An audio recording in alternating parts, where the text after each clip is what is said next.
Court ने clear कहा है, अगर किसी का कोई अपराध है तो उसका कोई मतलब नहीं है कि उसका घर गिराया जाए। आप नहीं गिरा सकते। लेकिन जिन लोगों के घर इससे पहले जबरन तोड़े गए हैं बुलडोजर के माध्यम से, क्या कुछ पर भी चर्चाएं हुई सुप्रीम कोर्ट में? देश की जो व्यवस्था है किसी की बपौती नहीं है, किसी मंत्री की नहीं, किसी एमएलए की नहीं, किसी एमपी की नहीं, किसी सीएम की नहीं, पीएम की नहीं, राष्ट्रपति की नहीं, चीफ जस्टिस की नहीं है। नमस्कार, मैं ज्योति यादव और आप देख रहे हैं उल्टा चश्मा यूसी। सुप्रीम कोर्ट में इस वक्त मेरी मौजूदगी है और सुप्रीम कोर्ट ने एक ऐतिहासिक फैसला दिया है।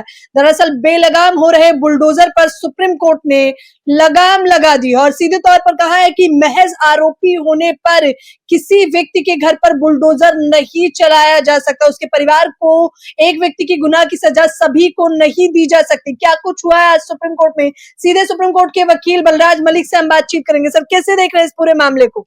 ये बहुत अच्छा फैसला आया है और ये इसमें जो मिसयूज ऑफ पावर या मिसयूज ऑफ प्रोसीजर जो हो रहा था और इसमें तानाशाही और शासन मानसिकता के आधार पे जो काम हो रहा था, देश के लोगों के फंडामेंटल राइट का वायलेशन, उस पे अंकुश लगेगा और बहुत क्लियरली इसमें गाइडलाइंस दी गई हैं। इसमें इस बार ये कहा गया है, अगर कहीं भी प्रोसीजर का उल्लंघन होता है, सुप्रीम कोर्ट की जजमेंट का कोई उल्लंघन होता है, तो इसमें शामिल ऑफिसर, कर्मचारी जो भी शामिल होंगे, उनके खिलाफ कंटेम्प्ट ऑफ कोर्ट भी होगी और कुछ भी भरपाई, कहीं किसी का घर तोड़ फोड़ किया किसी की बिल्डिंग को, तो उनके अपने खुद के खर्चे से वो भरपाई करनी होगी और पेनल्टी देनी होगी। ये नहीं कि सरकार देगी। उन सबको जिम्मेदार बनाया है कि जो भी इस तरह की कार्रवाई इलीगल करेंगे, अगर इलीगल पाई गई तो उनको खुद कानून का सामना करना पड़ेगा और खुद अपने घर से पैसे देने पड़ेंगे किसी को जो नुकसान हुआ। बाबा की बुलडोजर की काफी तारीफ की जा रही थी सीएम योगी आदित्यनाथ की बुलडोजर पर, अब तो लगाम लग गई है। वो तारीफ करने वाले नासमझ लोग थे, उनको पता नहीं, क्योंकि लोगों के अंदर, इस देश में डेमोक्रेसी के अंदर शिक्षा के जरिए, राजनीतिक लोगों ने भाषणबाजी के जरिए इस तरह का जहर भर दिया है और लोगों को इस तरह सोचने पे मजबूर कर दिया है कि न्याय करने का यही तरीका है। ये तो आदिम काल का तरीका है, आंख के बदले में आंख। यहाँ तो कोर्ट ने क्लियर कहा है, अगर किसी का कोई अपराध है तो उसका कोई मतलब नहीं है कि उसका घर गिराया जाए। आप नहीं गिरा सकते। और किसी की बिल्डिंग भी अगर आपको गिरानी है या कोई वो गैर कानूनी है तो उसको साबित करना पड़ेगा और उसको नोटिस देना पड़ेगा, कम से कम 15 दिन का। नोटिस देने के बाद उसको सुनवाई का मौका भी देना होगा और जो बातें, जो जवाब देना है उसको, वो सब कुछ लिखित में होगा। और फिर भी अगर उसको ये लगता है अथॉरिटीज को कि इसका घर कंपाउंडेबल नहीं है, कंपाउंडेबल का क्या मतलब है, अगर गैर कानूनी भी बना हुआ है और वहां पर और लोगों के घर भी, या कानून ऐसा है कि उस घर को रेगुलर किया जा सकता है, तो तब भी नहीं गिरा सकते। ये अगर रेगुलर भी नहीं हो सकता, उसका कारण लिखना पड़ेगा। सब कुछ जिम्मेदारी प्रशासन पे डाल दी है, सरकारी कर्मचारी अधिकारियों पे डाल दी है। बहुत अच्छा फैसला आया है, इसी तरह से होना चाहिए। बेलगाम प्रशासनिक अधिकारी, कर्मचारी और मंत्री संतरी, उसमें चाहे बेशक सीएम हो, पीएम भी हो, कोई भी कानून से ऊपर नहीं है। और इसमें क्लियर कट लिख दिया है, जिसकी भी गलती पाई गई इस प्रोसीजर को, इस कानून की उल्लंघन करने में, उसको सजा तो होगी कंटेम्प्ट ऑफ कोर्ट में। उसको हर्जाना खर्चा पूरा का पूरा अपनी जेब से देना पड़ेगा, सरकार पे नहीं करेगी। सरकार में पैसा जनता का होता है और बदमाशी या गड़बड़ करने वाले कर्मचारी अपने घर से भरेंगे, देश के पैसे से नहीं, क्योंकि देश नहीं चाहता कि कोई भी कर्मचारी इस देश का कानून के उल्लंघन करे। ये फैसला तो सर अभी आया है, लेकिन जिन लोगों के घर इससे पहले जबरन तोड़े गए हैं बुलडोजर के माध्यम से, क्या कुछ आज उस पर भी चर्चाएं हुई सुप्रीम कोर्ट में? हाँ, नहीं, कुछ घर जो तोड़े गए हैं या जिनके केस चल रहे हैं, उन पर डिसीजन आएगा बेकायदा, और उनको वो दोषी पाए जाएंगे तो कार्रवाई होगी। और उस पे जो कार्रवाई होगी, अब जो नया गाइडलाइंस आई हैं, इसको ध्यान में रखेंगे सब जज, और नेचुरली जिन्होंने गैर कानूनी तरीके से कोई काम किया है, उन सब के खिलाफ कार्रवाई हो सकती है। सरकार में बैठे सीएम योगी आदित्यनाथ बयान देते हैं, बटोगे तो कटोगे। इस बयान को आप कैसे देखते हैं? ये गैर जिम्मेदाराना बयान है और ये बयान तो मैं कहूंगा ये देशद्रोही बयान है। देशद्रोही बयान है? यस, ये आतंकवाद फैलाने वाला बयान है। जिस भी बयानबाजी से देश में जाति पाति या लोगों के मनमुटाव होते हैं, भाईचारा कम होता है, डेमोक्रेसी में और कॉन्स्टिट्यूशनल सिस्टम के अंदर उसके लिए कोई जगह नहीं है। ये वायलेशन ऑफ लॉ है।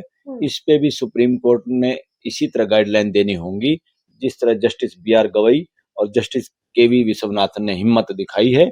इसी तरह की हिम्मत सुप्रीम कोर्ट ने एक बार और दिखानी पड़ेगी हेट स्पीच के खिलाफ, क्योंकि फ्यूचर में अगर हेट स्पीच पे इलेक्शन कमीशन भी कार्रवाई नहीं करेगा तो जिस तरह बिल्डिंग गिराने पे कर्मचारियों को इसमें शामिल किया गया कि उनकी जिम्मेदारी तय की गई है कि उनके घर से ही वो करना पड़ेगा, उनको जेल भी जाना होगा अगर किसी का घर गैर कानूनी तरीके से गिराया, ऐसे ही हेट स्पीच में भी जिम्मेदारी तय करनी पड़ेगी। और इलेक्शन कमीशन जैसे कॉन्स्टिट्यूशनल अथॉरिटी भी अगर सरकार के इशारे पे या जो सत्ता में बैठे उनके इशारों पे नाचेगा तो उसको भी इसी तरह की जिम्मेदारी के तहत जेल जाना होगा। इस तरह की गाइडलाइंस की बहुत जरूरत है इस देश को। आप गाइडलाइन की बात कर रहे हैं, लेकिन सीएम का सीधे तौर पर कहना है कि एकता वाला बयान दिया गया है, एकजुट करने की बात कही गई है इस बयान के माध्यम से। जब पूरा समाज एकजुट होता तो काटता कौन है फिर? एकजुटता की बात नहीं है ये, क्योंकि जो मेरे को तो ये लगता है कि फ्यूचर में ऐसी सारी पॉलिटिकल पार्टियों का रजिस्ट्रेशन भी कैंसिल करने पड़ेंगे, इनको इलीगल ठहराना पड़ेगा, गैर कानूनी पार्टियां इनको ठहराना, इन पर बैन लगाना होगा।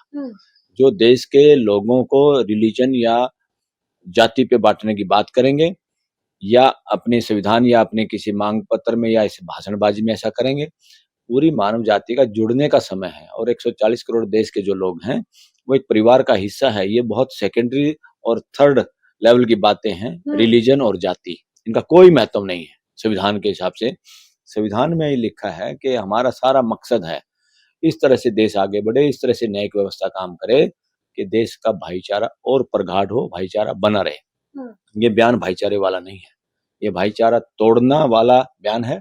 और भाईचारे के बहाने से वोटें लेना, किसी खास ग्रुप की वोटों को लेने का टारगेट इसमें रखा गया है। इंडिया के अंदर कॉन्स्टिट्यूशन होने के वजह से कोई भी खाली जाति की, खाली एक रिलीजन की वोट के लिए बात नहीं कर सकता, उसको मुद्दों की बात करनी होगी। यही इजाजत भारत का संविधान देता है। ये गैर कानूनी नारा है।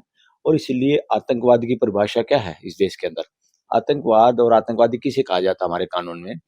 जो देश की एकता और अखंडता के लिए खतरा पैदा करता है या ऐसा कोई काम करता है या ऐसा बोलता है या ऐसी कार्रवाई में शामिल पाता है या ऐसी कार्रवाई को चुपचाप पीछे से समर्थन करता है।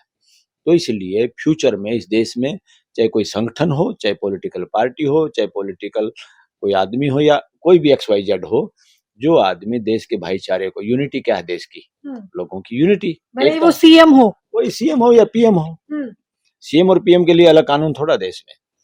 जहां पे गवर्नर और राष्ट्रपति के लिए कुछ इम्यूनिटी है कि भाई उन पे उस दौरान जब वो उस पद पे है मुकदमा नहीं चलाया जा सकता, मगर उसके बावजूद भी वो इम्यूनिटी तभी है जब तक वो उस काम को, उस पद की जिम्मेदारी का कोई काम करता है। अगर वो नहीं करता और गलत काम करता है और पोस्ट के हटने के बाद भी कार्रवाई तो संभव है।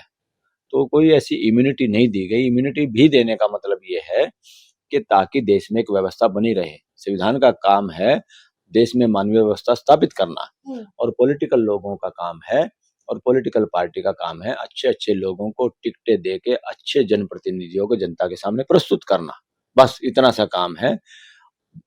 कॉन्स्टिट्यूशन में शासन नहीं है, कॉन्स्टिट्यूशन में राजशाही और तानाशाही के लिए कोई जगह नहीं है, कॉन्स्टिट्यूशन में व्यक्तिवाद के लिए भी कोई जगह नहीं है। इसलिए पोस्ट सीएम की, पीएम की एक पोस्ट है, उस पोस्ट से वो राजा नहीं बन जाते, वो सारा कुछ उनके हाथ में नहीं आ सकता। हमारे देश में कैबिनेट सिस्टम है, कैबिनेट की सलाह से ही किसी सीएम को, पीएम को काम करना होता है। अगर वो बिना कैबिनेट की सलाह के करते हैं वो गैर कानूनी है, वो देश के संविधान के प्रति अपराध है, वो लोकतंत्र की हत्या है।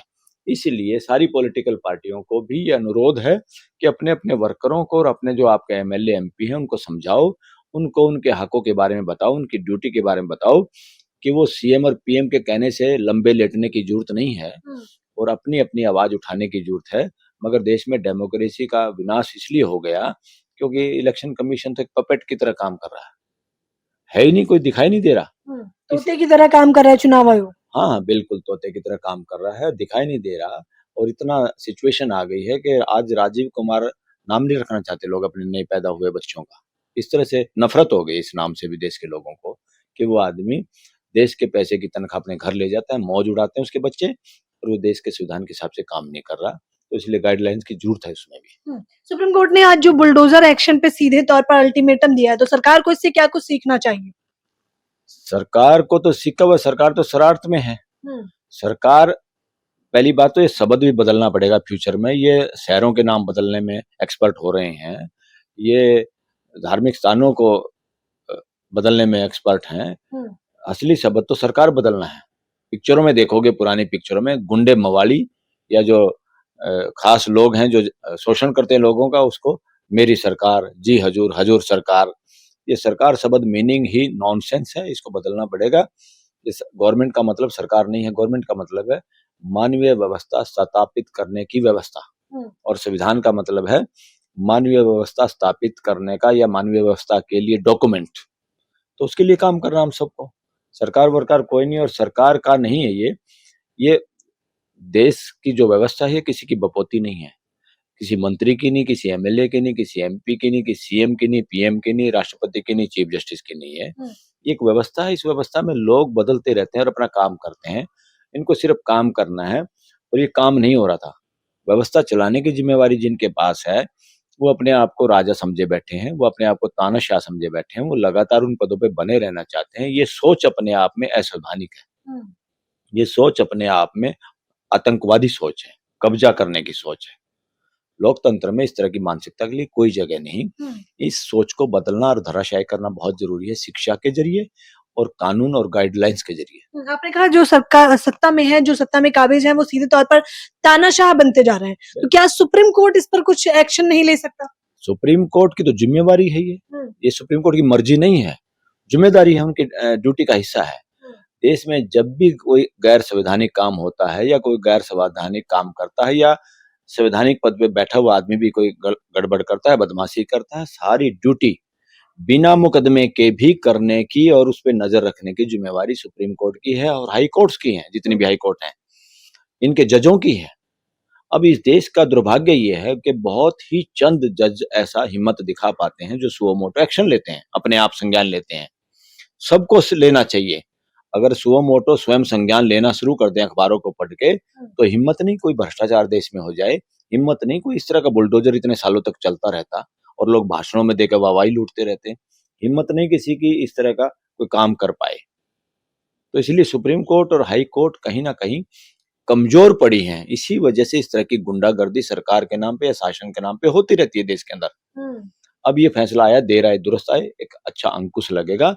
इसी तरह की गाइडलाइंस और चीजों में भी करने की जरूरत है। हेट स्पीच में किसी भी जज को, कोई जज भी अगर वीडियो को देखे तो उनको हिम्मत दिखानी चाहिए, अपनी रीढ़ की हड्डी को साबित करना चाहिए कि हेट स्पीच इस देश का फ्यूचर खराब कर देगा, प्रेजेंट भी खराब करेगा, और फ्यूचर में इस देश की आने वाली पीढ़ियां आप लोगों को पूछेगी कि आप लोग उस वक्त जज थे तो आपने क्या किया, अपनी ड्यूटी की पालना क्यों नहीं की, आप किस भय में चुप थे या आप किस वजह से चुप थे। तो आप कह रहे हैं कि भड़काऊ बयान देने के लिए सुप्रीम कोर्ट को भी एक्शन लेना चाहिए, उसके अलावा और क्या मुद्दे लगते हैं आपको इस पर सुप्रीम कोर्ट को फैसला सुनाना चाहिए? सुप्रीम कोर्ट को फैसला सुनाना चाहिए। जिस तरह से मणिपुर का मुद्दा हुआ है, जो समाज के अंदर जातिवाद या रीजनलिज्म बढ़ा है, वो क्यों बढ़ता है, किसने बढ़ाया, तय तक जाना चाहिए।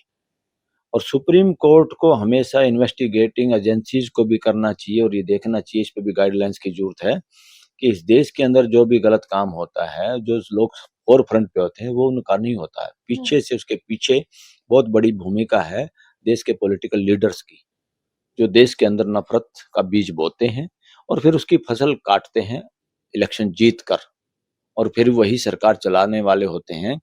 इसलिए इस तरह के अपराधी किस्म के लोग ही सत्ता पे काबिज हो जाएं तो ये देश के लिए और लोकतंत्र के लिए बड़े दुर्भाग्य की बात है, बहुत गलत बात है।